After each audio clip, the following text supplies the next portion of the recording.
The Nigerian Senate has called on President Bola Ahmed Tinubu to sack Danladi Umar, chairman of the Code of Conduct Tribunal, CCT, over allegations of corruption and misconduct. The resolution, sponsored by Senate leader Ogbankwa, was adopted during Wednesday's plenary after 84 senators voted in favor. Bamidele cited numerous petitions against Umar and noted that the CCT chairman had refused to appear before the Senate for questioning. Now, invoking Section 157, subsection 1 of the 1999 Constitution, the Senate recommended Umar's removal, emphasizing the need for accountability. The final decision now rests with President Tinubu, who is expected to act on the Senate's resolution. Now, joining us is lawyer, political analyst, and the convener of Vanguard for the Independence of the Judiciary, Ogbankwa. Good morning, and thanks for your time. Good morning. It's a pleasure to be here. All right. I mean, the Danladi Umar case has been on long enough, and of course, it's probably not the first time, that he's gotten into controversial issues. But what is your view on the case generally and the decision to, have him removed? Danladi Umar's trajectory in the Code of Conduct Tribunal is actually an example of how not to be a public officer. This lawyer has moved from one level of impunity to another. I was publicity secretary of the Nigerian Bar Association Benin branch when he gave a very funny ex parte order removing the Chief Justice of Nigeria, Honorable Justice Walter Onoghe. That was the height of it. Has never happened in Nigerian history. That a judicial officer that is an equivalent of a magistrate will give an order removing the Chief Justice of Nigeria. And that was one of the lows. In fact, the lowest ebb that the Nigerian judiciary has ever descended into. And I'm so surprised that the young man even stayed this long, particularly because we found that he was even a street fighter. I was in Benin when I received the call from Abuja that there's somebody that beat up someone at Onyx Plaza and more. And so we had to make some contact with our colleague, and our colleague proceeded to the Ogbankwa police station. Yes, where it does appear as if the young man was being oppressed by this same Danladi Umar. We had to now escalate the matter before the truth could be found. And some people went as far as writing a petition against Danladi Umar to the Legal Practitioner Disciplinary Committee. It was that period that also a petition was done to the Senate of the Federal Republic of Nigeria. I remember vividly that my colleague, Samuel Iheseke, on the brief of Chief Patrick Eholo, who's an activist, we call him the ultimate equal, did that petition to the Senate. I also remember that Danladi Umar appeared before the Senate just once, after which he went to court. The court is now being used as a shield, let's say as a sword instead of a shield. You have a scenario where people who ordinarily will account for their actions, they will rush to court. And under the vague nomenclature of the matter being sub judice, people are no longer able to account for their actions. And so the Senate in their plenary yesterday indicated that the investigation of Danladi Umar belongs to the 9th Senate. As you know, this is the 10th Senate. He has been alleged of a lot of things like misappropriation of funds, absenteeism from work for over a month, things that range from, things that will be coming of the public officer. Of course, we have the public service rules, which guides the conduct of public officers. A public officer is expected to act in a way and manner that would instill confidence and public confidence in that office. The ex parte order that Danladi Umar gave removing Honorable Justice Walter Onoghe as Chief Justice of Nigeria, in the face of that order, which I still have, no lawyer moved to that application. And sometimes when these people do these shenanigans, they act as if we did go to the Nigerian law school, or as if we did not eat the 3 dinners together. They act as if they have a supersonic knowledge of the law. How can you move an ex-party order and no lawyer moved it? Are you not saying that you, Danladi Umar, you are the one that moved it and you granted it to yourself? And when we rose up to say, no, we will not allow this to happen, some persons thought that we had an interest to protect. Of course, we had an interest to protect. And the interest we have to protect is the rule of law. It is said that when you protect the rule of law while you are in office, the rule of law will protect you while you are out of office. Now, you are going to be surprised that this same Danladi Umar will rush to the same courts that he has desecrated, the same courts that he has undermined, the same courts that he has lampooned, because the actions of Danladi Umar is one that should be laminated and put in the hall of shame. That is not how to be a lawyer. But then again, I beg to ask, a lot of persons would say that he couldn't have done this on his own. There could have been forces who actually gave him the oomph, the support, the necessary powers that he needed, because one man cannot be too powerful for over 200 million plus Nigerians. And then, of course, the judiciary. And the desecration of the judiciary, like you said, or the law, is something that we ordinarily would think every single person in every lawyer would want to protect. So don't you think that there were powers that be, as it were, that gave him that support? And don't you think it is also crucial to look within and also pinpoint who these persons were so that they too can equally come back and face the law as well? Well, there's a proverb in Benin where I practice law, live and practice law, that when a king sends you on an errand, you have to be very, very, circumspect about it so that you don't end up being the fall guy. You apply instructions with discretion. You have actually encapsulated the truth in this matter, my dear brother. However, that is not within our knowledge. It's for him to say so. If he chose, when you are appointed into a public office, there's an oath every public officer takes. And the most important element in that oath is that I will perform my duty to all without any affection or ill will. So if indeed, like you have stated, that he has performed his duty with ill will and with affection, then it means that he himself is culpable. I know exactly what you're saying. I know, because by the grace of God, we know what is happening in our profession. Danladi Umar was giving cover. That's the truth. It was given cover by the system. That is why you see you could go ahead and remove the Chief Justice of Nigeria and nothing happened to him. I'm telling you the truth. And that is it's one of the rules of our profession. Yeah. Sometimes in this our profession, we should tell ourselves the truth. Yeah. You're trying to sugarcoat things. He was petitioned to the National Judicial Council. Danladi Umar gave a very laughable defense that he does not report to the National Judicial Council. He reports to the President of the Federal Republic of Nigeria. So if you report to the President of the Federal Republic of Nigeria, why are you sitting in a judicial capacity?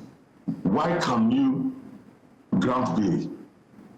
Are you not saying that the President of Nigeria is part of the judiciary? We just have, sometimes we have to think before we talk. So, but despite all this, the then National Judicial Council, as you know, will have a new National Judicial Council that is not just backing, but is biting. I can tell you that the Honorable Justice Kudirat, Motomori Kokereku, and GCFR, the Chief Justice of Nigeria, there's a new sheriff in town. And for the very first time, you could see judges being suspended, judges being dismissed. That is something we've not seen being done for a long time. There have always been this party level, when you cover all things. But my Lord, the Honorable Chief Justice of Nigeria has said, enough is enough. So I think this is like, I want to say this. You may love President Bola Ahmed Tinubu, you may hate him, but there is something I think resonates with his regime. The fact that there is an appreciable level for the rule of law to thrive. There may have been one or two mistakes here and there. I'm not saying the president is perfect, but you could find that for the very first time since 1999, local government councils are having full autonomy. For the very first time since 1999, very soon, the charade that the governors call local government elections will no longer take place while you are counting votes at the polling units. Elections is being announced. That will never happen anymore. We are going to have Independent National Electoral Commission conducting local government elections. This particular action of the Senate led by His Excellency Senator Godwin Akpabio, it's the first time since 1999 that Section 1571 of the Constitution is being implemented. The very first time, this is the very first time the Senate is removing a public officer. So there are a lot of things that we can say that this country can be better. We particularly, we have been crying that there are things that need attention. And I know that the people are groaning, and I'm groaning as a person. Yeah, kind of hold on. I also believe that permit me to jump in, sir. It's not prosperity. Yeah, in the interest of time, element of democracy. Kindly hold on, sir. The rule of law. Kindly hold on. Respect for fundamental human rights and disdain for impunity. All right, kindly hold on.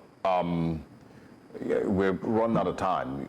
The current National Assembly, as much as, yes, you give them kudos for the implementation of Section 157 and removing the public, official, many Nigerians would still remind them that Senator Ningi accused them of budget padding, and what they did was suspend him. So they're not necessarily a bunch of saints, that, many that, it might be painted as. There's many issues in the National Assembly that Nigerians, would like them to hold themselves to account, with. But that aside, I also want to ask why you think that it has taken this long. I mean, you mentioned, that it was a stain on the judiciary, what happened with Walter Onoge. And that's a conversation that I would absolutely love to continue to have, because I've tried to express the damage that has been done to Nigeria's institution, Nigeria's judiciary itself, mostly by the previous administration of President Muhammadu Buhari. But the fact that, the judiciary itself, to some extent, has also been complicit. They've also been accused of being complicit in the damage to their institution and the strength of the judiciary itself. So there's that part. But I just want to ask why you think it took this long for Danladi Umar to be removed. For the assault in Banex Plaza alone should have been enough for him to have been removed from that position. It didn't need to take the 10 million naira bribery allegation. It didn't need to take water. There's too many reasons, but the Banex Plaza assault alone should have been enough. So why do you think it took this long? It's a very good question. I'll answer your question, but I want to resonate with the comment you made about the National Assembly suspending Senator Ningi, for what they say ethics-related issue. Now, I want to say that, and the National Assembly and all houses of assembly in Nigeria have to listen and listen very good. Nobody has a right to suspend another member, another senator, another House of Reps. The Court of Appeal has stated that a senator, a member of the House or House of Assembly, is not your employee. He's a representative of the people. He was elected. You have no rights to suspend him. Then even the electoral authorities, Dino-Milai's case is of the authority that even if you suspended someone, you can only suspend him for only one legislative day. So all these things of Senate President, Speaker, you just, because you think you have the majority, just say, hey, you are suspended. That is not the law. You have no rights to suspend a senator. You have no right to suspend a member of the House of Representatives. You have no right to suspend a member of the House of Assembly because you're not the one that elected them in the first place. They were elected the same way you were elected. As a Senate President, House of Rep member, as House of Rep Speaker, or Speaker of the House, you are just what we call in law a primus inter pares, a first among equal. You are not the alter ego of the House. You do not own the house. The house belongs to everybody. And that House of Senate, made up of 109 members, and House of Representatives, made up of 360 members, is actually a house of the Nigerian people. That is why democracy is government of the people, by the people, and for the people. Now, to answer your question, my dear brother, Nigeria is a country that is run by strong men and not strong institutions. My experience in Nigeria in the last 2 years has been very, very interesting. And I want to tell you that this country has to change. The system is not working. Let's call it speed a speed. I support the president. Let me say this. I am a supporter of President Bola Ahmed Tinubu, but I will say the truth. The Nigerian system is manifestly warped. Whether it's the judiciary, the legislature, or the executive, we have to hold a town hall meeting. How can someone like Danladi Umar still be there since 2018? It's completely unacceptable. And there are very many people like that all over. How many people? Because if you even look at the people that have been appointed all over the world, we have peers all over the world that will do peer review. We have people like, we have friends from South Africa, America, and we ask ourselves questions. In most countries of the world, people that are interested in policy issues, the government consult them. In Nigeria here, once you are a person, you see that you are a critic, they will categorize you as an enemy. They will put you in a pedestal. What they want to hear is your excellency, your excellency. But before you say your excellency, you have to do some excellence. Your excellency is not just your excellency from namesake. Your excellency, you have to be excellent. Because sometimes people that run government do not know the enormity of the action, the enormity of the powers that they carry. You carry the fates of people. You carry the destinies of people in your hand. So the decisions you take when it comes to government must be made with so much circumspection. You ask yourself questions. Because anything you do or say has great significance for all Nigerians. If the president of Nigeria comes down and say, I think Nigerians should go back to agriculture. We want to plan a program where we would empower 2 million farmers to do 365 planting of cash crops for exportation. Do you know that statement alone? People have started dusting their bows and their cutlasses and started heading to farms. So the presidency or the governorship of a state is not an ordinary thing. So also our positions. Before we give new positions, we must check them. Because the way Danladi Umar has moved, I don't understand. How can you be fighting on the streets? You're a lawyer. As lawyers, we have what you call conduct on becoming of a lawyer. A lawyer must act in a manner that the society will see him. There's a solemnity, equanimity, and subduedness in our conduct. If you see that, if you saw that video, you'll be very embarrassed. I can tell you that. I can tell you that we did catch a glimpse of that video, but you know we're out of time. Mr. Ogbankwa, if you would grant us not an autonomy this time, but if you grant us your time, we'd like to have you once more. There's a lot to talk about. We'd like to dissect and assess the justice system in Nigeria, the rights and integrity, and we think you would make a very, very good addition to that conversation, especially now that you're practicing in Edo State, and you do see what's happening in Rivers State as well. We'd like to get your point on that, not now, but when we get to invite you once again. Thank you so much for joining us this very day. Thank you.